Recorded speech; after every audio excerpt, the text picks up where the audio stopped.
Hello, beautiful people! Welcome to Wisdom Bytes. My name is David Jarzenka, and today is Father Craig Friday. And I'm Father Craig. There he is, the man, the myth, the legend. Oh, yeah. Nice. Yeah. Yeah, people speak about you far and wide. That's right. There's stories of you being 12 feet tall. Oh, and I shoot fireballs from that. Never mind. Braveheart quote. My bad. William Wallace. Yeah. Yeah. Once consecrated a host the size of a building. No, that's the legend part. That would be open to, and there'd be too much abuse there. Like, what happened to all the particles that host the size of the building? It's the man, the myth, the legend part. Oh, okay. The myth and yes, the legend. that's a legend then. Okay. Yeah. That's really only the size of my face. Yeah. Which I have seen hosts that big. At St. William's in Round Rock, they have this gigantic host because they seat 1,800 people in the church. And so it's like, anyway, it's cool. We want everybody to see it. Yeah, see Jesus. Yep. I like Good it. stuff. Okay. Roll. Cool. Let's do it. You ready? Ready to roll and rock. Let's do things. Father Craig, which one of Jesus' disciples from Scripture would you like to be and why? Oh, Jesus' disciples. Okay. So it could be the apostles or disciples. Yeah, I'm trying to think. I think it kind of would have been pretty cool to be Lazarus. That's true. Yeah. That would have been kind of cool, right? Like, yeah. I mean, like you would have died, but like, can you imagine like, hey, I'm alive again. I'm alive again. This like, is weird. Like you would know that Jesus is Lord. Like he just raised you from the dead. That would be pretty cool. Yeah. Yeah, that'd be awesome. I'd like that a lot. That is really cool. See, I thought you were going to Plus, I'd have two really cool sisters. Yeah. Yeah, there you go. Both saintly women. Yeah, both saintly women, Holy Family. I like this. Good stuff. That's a good answer. Yeah. I thought you were going to go with St. Jude. I also, I know he is my guy, but I also was thinking St. Joseph, right? Oh, that'd be pretty cool, right? Like, to be St. Joseph. Mm-hmm. Yeah, I wouldn't have done as well as he did, but fair enough. But yeah, like imagine a holy death. He's a patron of a happy death, right? Yeah, of dying surrounded by Jesus and Mary, and that'd have been cool too. Yeah. Oh, nice. Gosh, good answer. Thank you. I appreciate that. Yeah, I like when I have a good answer. Sometimes I don't know how to answer those questions that you ask me. So yeah, wait till next week. Oh, yeah, there's gonna be a fun one next week. I can't know if I can wait that long. Pay very close attention to what we're wearing next week. No, don't do that. No. Alrighty, let's jump into it. Roll. This is word for word from our viewer. Okay, ready. My grandson asked me this question. Can the souls in hell pray? And if they do, are they subject to greater torture? Great. Okay. Good question. I think that the challenge here is that the souls in hell wouldn't want to pray. Because hell, by its definition, is not just like this arbitrary judgment that God's like, you go to heaven and you go to hell and you go to heaven and you go to hell. There's no soul in hell that did not choose to be there by their own actions, either through inaction, choosing not to act, or choosing to act in a certain way. They shut themselves off from God. And the idea is that death, there's no changing your mind. It's like a point of no return, that the arrow has left the bow. You can't change the course of the arrow once it leaves the bow, right? And when you die, you've decided. At that point, it's a definitive decision. And so we have this life to set our course for God and hit the target, so to speak, or not, right? Hit the target, so to speak. So the soul that's in hell missed that target. They, by their own choice, right, did not choose to be in relationship with God. So prayer, by its definition, is a relationship of a heart and mind with God. And so they wouldn't want that. They've already decided against that. Okay. And so a soul in hell wouldn't really pray, but they would feel the pain of not being able to. They would have the consequence of their action, which is an eternal torment to be separated from God and knowing that they can never have that, and that they choose not to have that. And so they can't really pray in hell, I don't think. Okay. That'd be my thought. Gotcha. Yeah. If this is a rabbit hole, then we don't have to talk about it. But so like the angels, they don't have potentiality. They have just their actualized beings.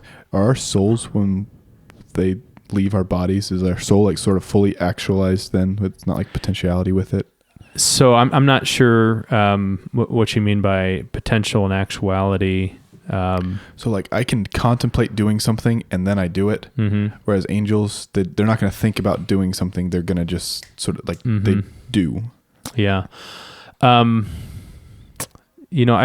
never really thought about how angels are actual potential, but God is fully actual. There's no potentiality in God. But I don't think the same is true of angels.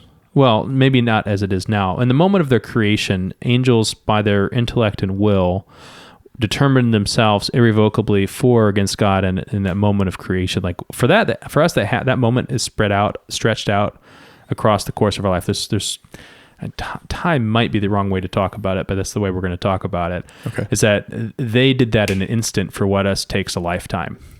Okay. Because their magnitude of their intellect and their will is so much greater than ours. Okay. For us, that's something we're forming and shaping and coming to know over the course of life. So that potentiality, we're stretching to actualize that, so to speak, to reach our potential.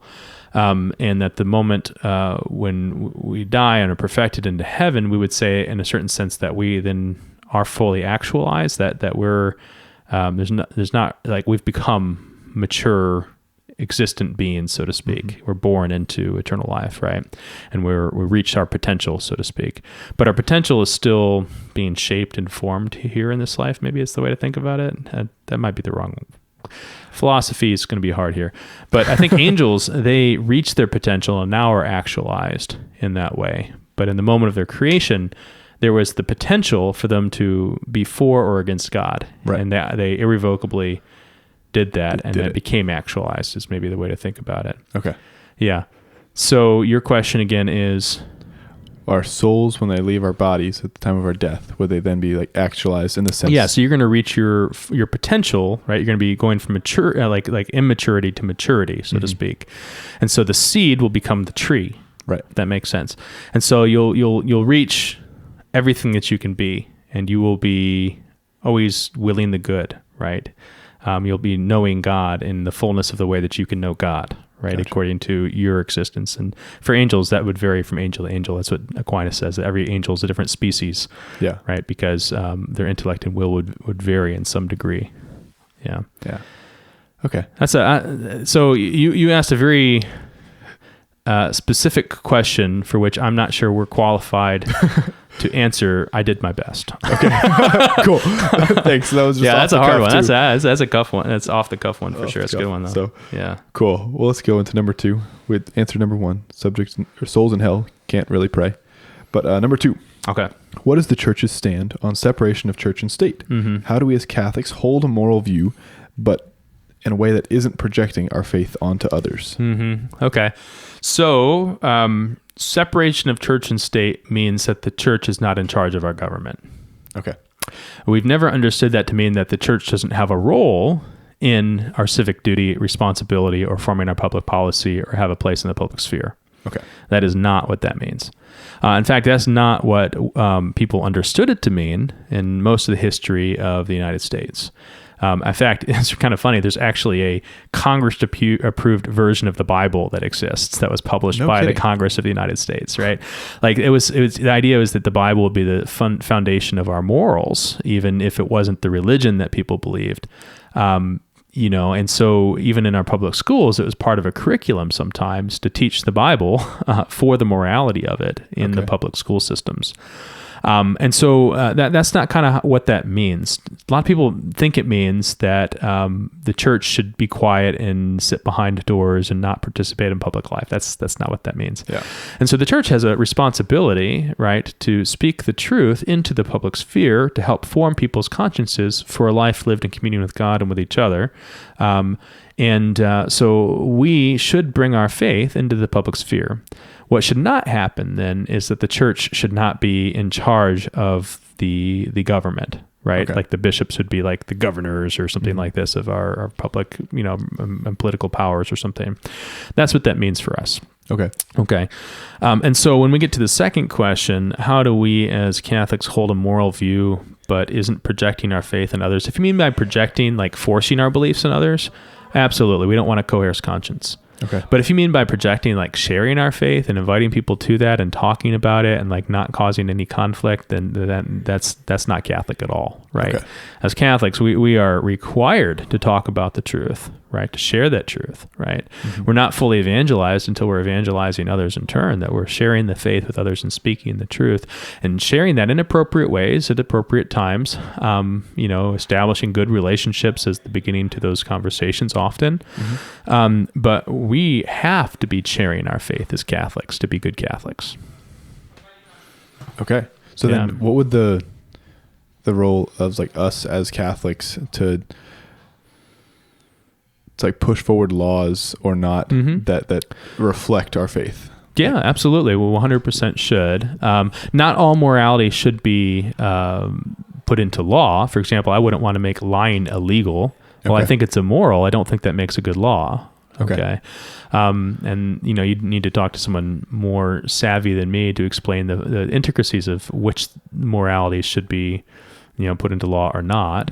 But a good rule of thumb would be some of the primary natural law things we'd find in something like the 10 Commandments.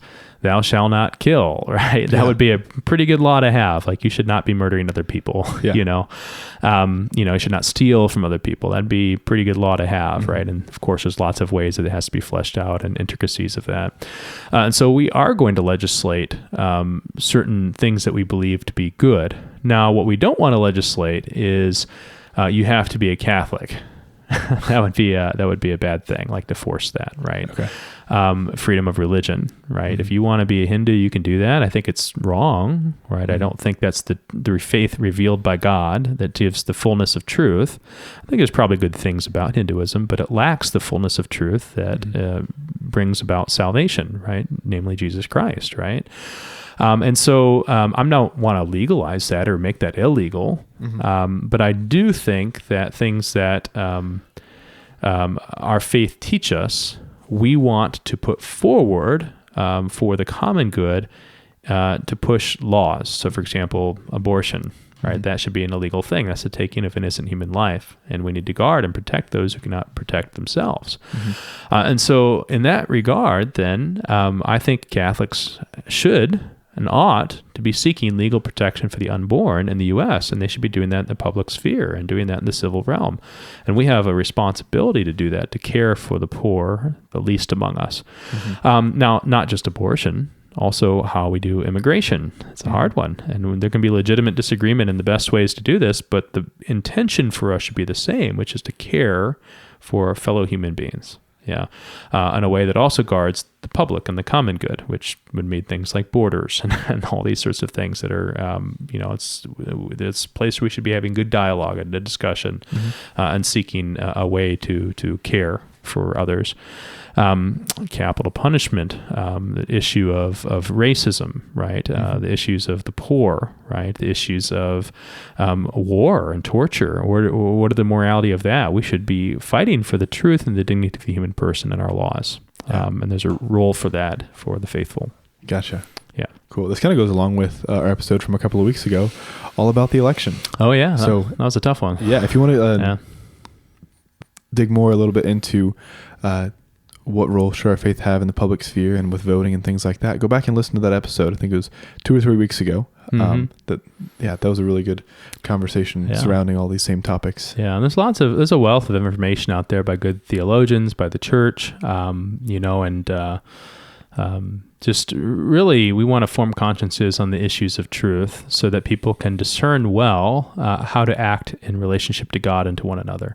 And we have some very solid foundations on knowing what that is, of how to love God and how to love neighbor as ourselves.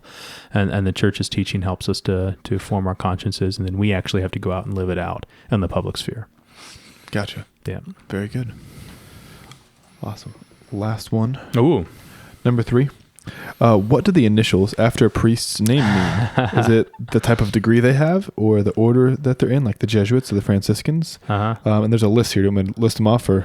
Yeah, you can list a few. Okay, so there's such as Ph.L, STL, Ph.I, STL, VG, MSpS. I've seen it's after some priests' names, but not all of them. Yeah. So, it means both of those things. So it might be the order, it might be the degree that a priest has, and they could be either of those things. And there are hundreds of them. And I don't know all of these, but I found a list that was kind of neat for many of these. So, I mean, I don't know if you can see it there, but there are lots and lots and lots and lots and those are different religious orders, or those are different degrees? These are different religious orders or degrees. Oh, they're both. Yeah. So the ones you listed, for example, I could not find Ph.I, so I don't actually know who that is. Okay. Right. The STL is a degree that you would get from Rome. So it's an accreditation from Rome, which is equivalent to a doctor's degree, essentially.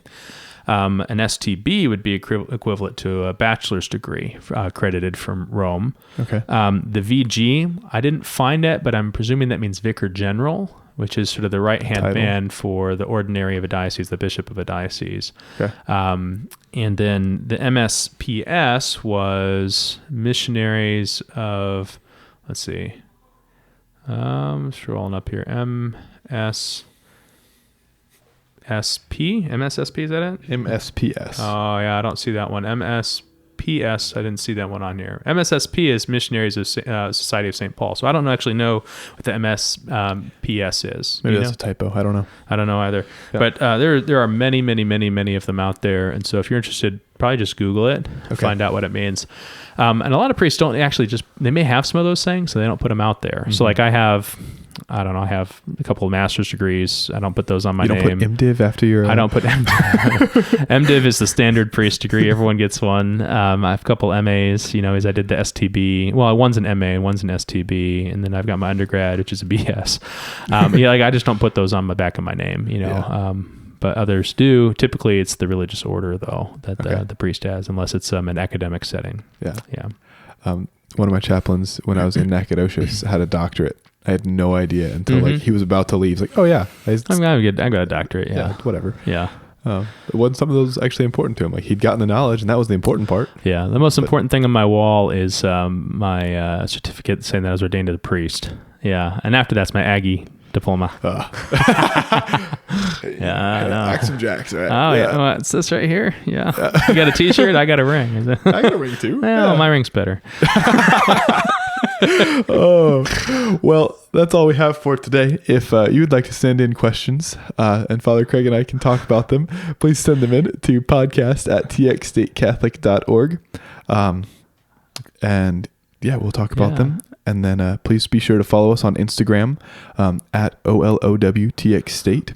And if you're listening on SoundCloud, we have actually moved this also to YouTube. So if you're listening just audio, we've turned this also into a video podcast. So you can see great things like our new shirts. Look at these. They're beautiful. Thank you, Shelby Jimenez, for designing them. They've got the Our Lady of Wisdom crown and book, and they say Our Lady of Wisdom, Bobcat Catholics since 1914. That's right. Did you know we've been on campus here at Texas State since 1914? The Claretians were here, and man, they've been here a long time. Yeah, that was the first Newman Club. Yeah, that's awesome. Yeah, it's good stuff. So there's been Catholic mission here at Texas State for over 100 years. Good. Well, I hope you enjoyed us making fools of ourselves and talking about the Lord on the air. Our Lady of Wisdom. Pray for us.